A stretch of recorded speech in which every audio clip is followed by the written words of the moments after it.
नमस्कार दोस्तों, स्वागत है आपका स्टूडेंट टेम्पल एकेडमी के यूट्यूब चैनल पर। हम राजस्थान हिस्ट्री का कोर्स कर रहे थे राजस्थान पुलिस सब इंस्पेक्टर भर्ती के लिए। अब तक हमने जो राजवंशों के अंदर गुहिल सिसोदिया वंश देखा था। गुहिल सिसोदिया वंश के बाद में हमने राठौड़ वंश देखा था। उसके बाद में आज हम जो देखने वाले हैं वो है चौहान वंश। अब जो चौहान वंश है, चौहान वंश के बहुत सारे राज्य आपको राजस्थान के अंदर देखने के लिए मिलेंगे। इसमें प्रमुख सबसे पहले है शाकंभरी का चौहान वंश, उसके बाद में रणथंभौर का चौहान वंश, फिर जालोर का चौहान वंश और बूंदी के जो हड़ा राजपूत है वो भी चौहान वंशीय ही है। तो इन चारों राजवंशों को आज हम पढ़ेंगे और देखेंगे कि ये कहाँ कहाँ इनका राज्य फैला हुआ था और इनके कौन से प्रमुख प्रमुख राजा थे।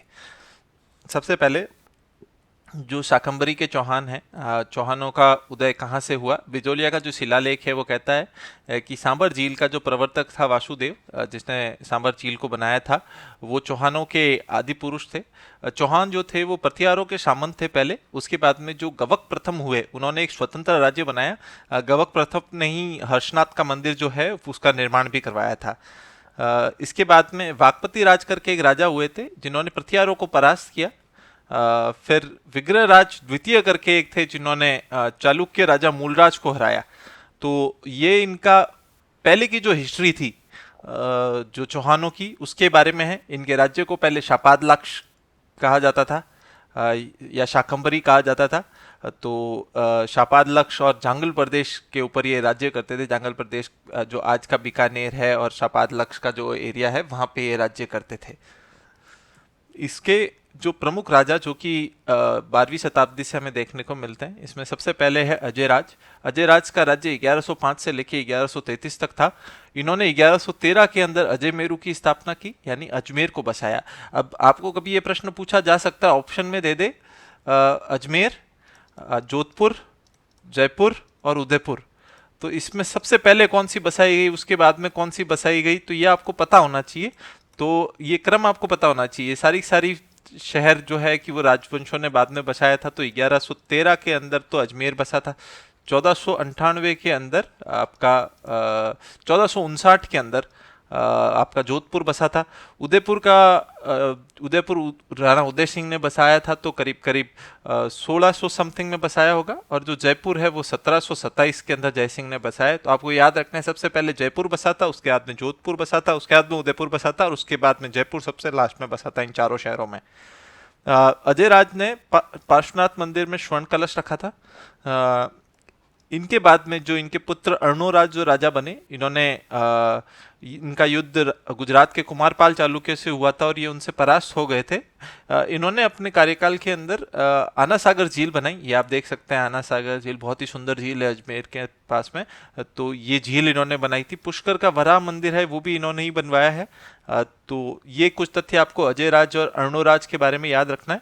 उसके बाद में जो विग्रहराज चतुर्थ है, विग्रहराज चतुर्थ ऐसे पहले राज्य चौहान राजा थे जो कि दिल्ली पे अपना अधिकार कर पाए। इन्होंने तोमर राजाओं को परास्त करके दिल्ली के ऊपर अपना अधिकार जमाया।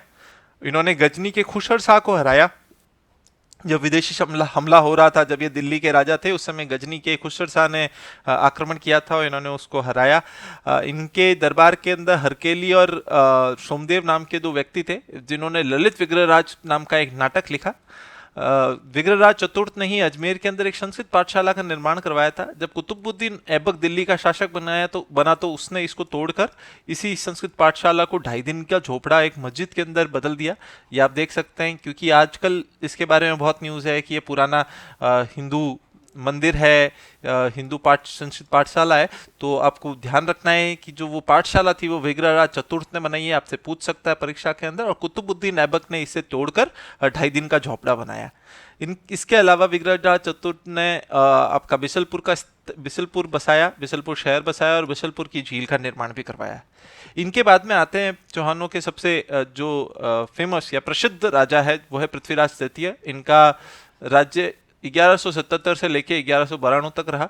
इन्होंने 11 वर्ष की उम्र के अंदर राज्य का कारभार संभाल लिया। 1182 में इनका सतलज प्रदेश के भंडकों के साथ युद्ध हुआ और उनको इन्होंने हराया। इन्होंने महोबा के चंदेल शासक परमरदीप देव के ऊपर आक्रमण किया और उसके ऊपर जीत हासिल की। इन्होंने गढ़वाल शासक जयचंद को हराया। आपको हमने राठौड़ों को पढ़ते समय हमने देखा था कि ये माना जाता है कि राव सिंह गढ़वाल शासक जयचंद के ही वंशज हैं, तो राठौड़ वहीं से आते हैं। तो ये गढ़वाल शासक जयचंद को हराया, उनकी पुत्री जो संयोगिता थी उनसे उन्होंने विवाह किया।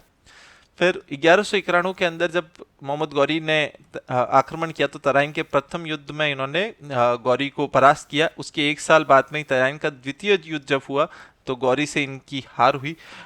इनके दरबार के अंदर एक चारण थे चंद्रवर्दई, इन्होंने पृथ्वीराज रासो नाम का एक ग्रंथ लिखा है जिसके अंदर पृथ्वीराज के बारे में पूरी जीवनी बताई गई है, चौहानों के बारे में बहुत कुछ बताया है। यही वही ग्रंथ है जिसके अंदर चौहानों और राजपूतों का अग्निवंशीय होने का लेख मिलता है। वो हमने राजपूतों की उत्पत्ति के बारे में जितनी भी थ्योरियां थी जो हमने पढ़ी थी पहले की क्लासों में, तो वो यहाँ से आती है अग्निवंश की थ्योरी की, पृथ्वीराज रासो चंद्रवर्दई से।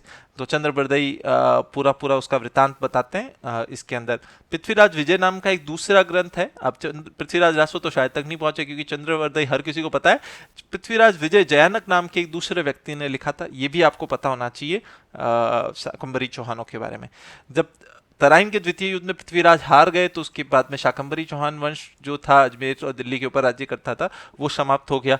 उसके बाद में जो पृथ्वीराज तृतीय के ही एक पुत्र थे गोविंद राज, इन्होंने तराइन के युद्ध के 2 साल बाद 1194 में रणथंबोर में जाके अपने रणथंबोर के चौहान वंश की स्थापना की। तो जो शाकंभरी के चौहान हैं उन्हीं से आगे बढ़कर रणथंबोर के चौहानों का वंश आगे बढ़ा। उसके अंदर सबसे जो महत्वपूर्ण नाम है हमीर, इनको हटी हमीर भी कहते हैं।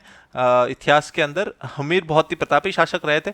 इन्होंने 1282 से लेकर 1301 तक राज्य किया। 1301 के अंदर अलाउद्दीन खिलजी का आक्रमण हुआ, तब तक इनका राज्य रहा।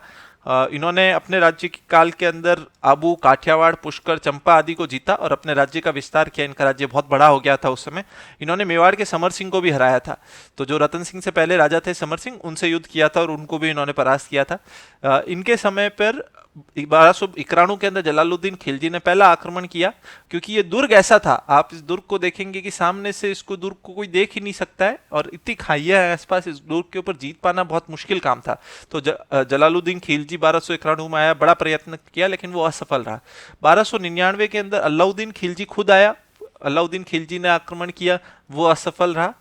फिर 1301 के अंदर जब अलाउद्दीन खिलजी का दूसरा आक्रमण हुआ, उस समय उसने 2 सेनानायक थे हमीर के, रणमल और रतिपाल, इन दोनों को अपने साथ कर दिया और छल से फिर किले के दरवाजे खुलवा दिए और आक्रमण किया और उसने वो जीत गए। इसी समय राजस्थान का पहला साका होता है 1301 के अंदर, जब इनकी पत्नी रंग देवी ने जौहर किया। इनकी पुत्री थी एक देवल दे जो कि बहुत छोटी थी, तो वो जौहर नहीं कर सकती थी, इसलिए उन्होंने अपने तालाब के अंदर कूद के जान दी। अगर आपने पहले हिंदी की किताबें पढ़ी है 9वीं 10वीं की, तो एक ताऊ शेखावटी की कविता आती थी देवल दो आत्मोत्सर्ग, तो वो हमीर के बारे में ही है। हमीर के बारे में बहुत सारे काव्यों के अंदर लिखा गया है, इनके ऊपर काव्य लिखे गए हैं। नयनचंद सूरी हमीर महाकाव्य के अंदर बताते हैं कि हमीर ने किस तरीके से रणथंबोर के चौहान वंश को आगे बढ़ाया था। जोधराज ने हमीर रासो लिखा, चंद्रशेखर ने हमीर हट लिखा है। हमीर के बारे में बहुत ही प्रचलित दोहा है कि शिव सवन सतपुरुष वचन कदली फले एक बार, त्रिया तेल हमीर हट चढ़े न दूजी बार। तो इसका क्या मतलब है?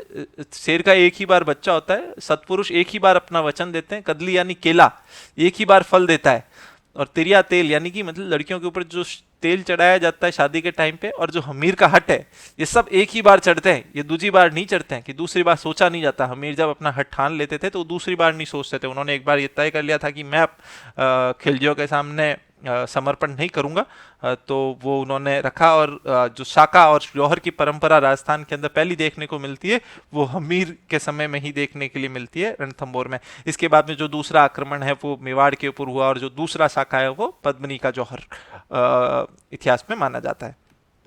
अब इसके बाद में रणथंबोर के बाद में जो तीसरा राजवंश है वो है जालोर के चौहान। जालोर का प्राचीन नाम जाबालीपुर था। यहाँ पे एक स्वर्णगिरी किला था जिसको सोनगढ़ भी कहते हैं, और फिर धीरे धीरे इसको सोनगरा और सोनीगरा कहने लगे। तो इसी वजह से जो यहाँ के चौहान है वो सोनगरा चौहान और सोनीगरा चौहान कहलाते हैं। इस वंश की स्थापना 1182 के अंदर कीर्तिपाल ने की थी। कीर्तिपाल ने जालोर के चौहान वंश की स्थापना की थी। इस वंश के एक बड़े राजा थे कानड़ देव। इनके ऊपर भी अलाउद्दीन खिलजी का आक्रमण हुआ था। अलाउद्दीन खिलजी उस समय गुजरात का आक्रमण करने वाला था।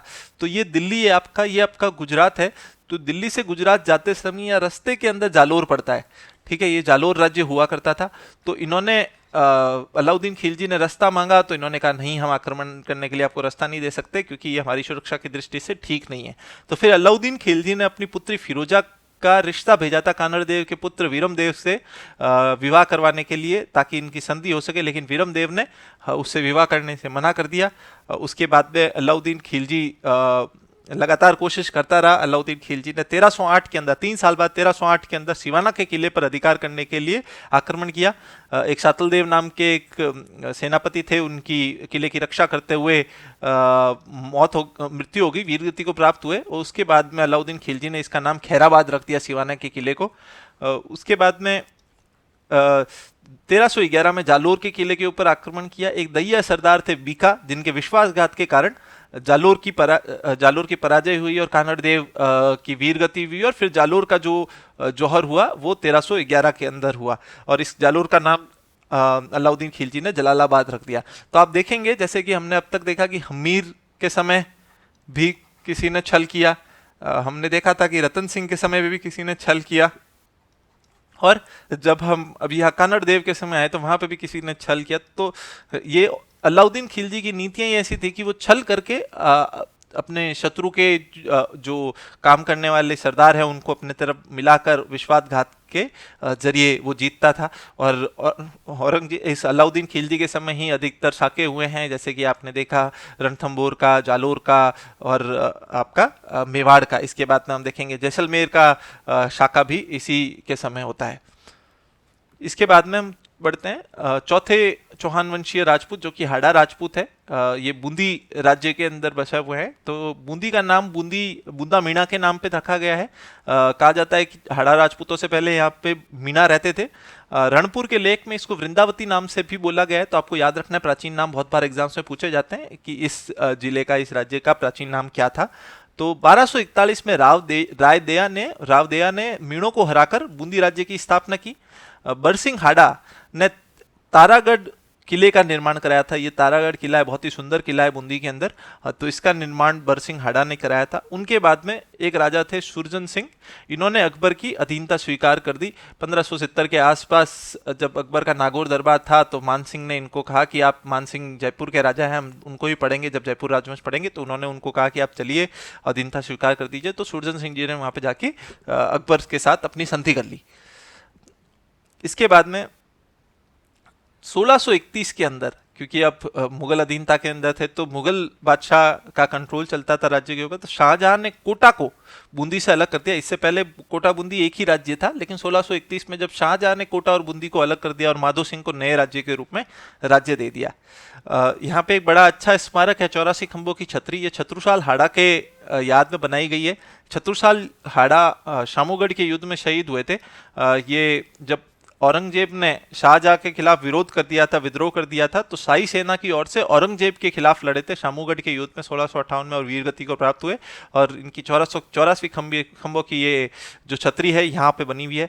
एक और बड़ा मुद्दा है बूंदी से लेके जिससे प्रश्न पूछे जा सकते हैं, उत्तराधिकार का संघर्ष, जो कि 1734 में जब बुद्ध सिंह राजा थे उस समय की बात है। लेकिन इसको डिटेल में हम तब पढ़ेंगे क्योंकि इसमें मराठाओं का इन्वॉल्वमेंट है। मराठाओं का कैसे है हस्तक्षेप इसके अंदर, कि मतलब जब जय सिंह और बुद्ध सिंह के बीच में संबंध अच्छे नहीं चल रहे थे तो मराठाओं ने इसके अंदर हस्तक्षेप किया था। तो एक पूरा वीडियो हम देखेंगे जिसके अंदर मराठाओं ने कहाँ राजस्थान के अंदर हस्तक्षेप किया, कहाँ उनका प्रवेश हुआ, क्या क्या युद्ध हुए मराठाओं के साथ। तो मराठाओं का एक डिटेल चैप्टर है, उसके अंदर हम बूंदी का ये उत्तराधिकार का संघर्ष भी देखेंगे।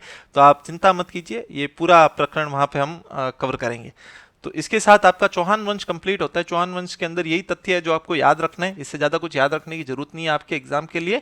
हम अगली बार मिलेंगे आपसे अगले वीडियो के अंदर, जिसके अंदर हम देखेंगे जो आमेर या जयपुर का जो कछवा वंश है उसको कंप्लीट करेंगे।